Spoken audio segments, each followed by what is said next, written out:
నెల్లిమర్ల కూటమి అభ్యర్థిగా లోకం మాధవి పోటీ చేస్తున్నారు. జనసేన నేతలు కార్యకర్తలతో కలిసి ఆమె నామినేషన్ను దాఖలు చేశారు. ఈ సందర్భంగా ఎన్నికల అఫిడవిట్లో తన ఆస్తుల వివరాలను సమర్పించారు.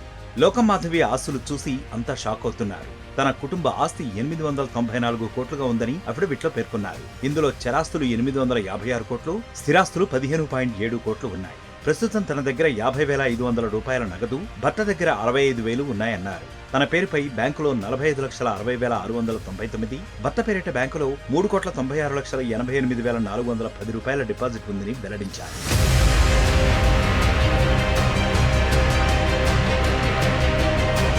తనపై ఎలాంటి కేసులు లేవన్నారు జనసేన అభ్యర్థి. మొత్తం 7 కంపెనీల్లో పెట్టుబడులు ఉన్నట్లు స్పష్టం చేశారు. తనకు ఎల్ఐసి పాలసీ ఉందన్నారు.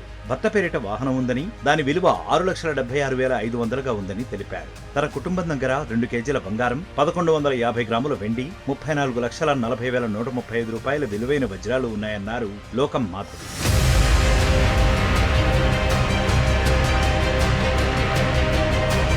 విజయనగరం జిల్లాలో 39 ఎకరాల వ్యవసాయ భూమి ఉందని అఫిడవిట్లో సమర్పించారు. తన పేరిట 2,69,87,676, భర్త పేరిట 2,69,87,676 రూపాయల అప్పు ఉందన్నారు.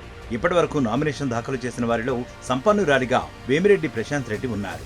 ఇప్పుడు ఆ జాబితాలో లోకం మాధవి చేరారు.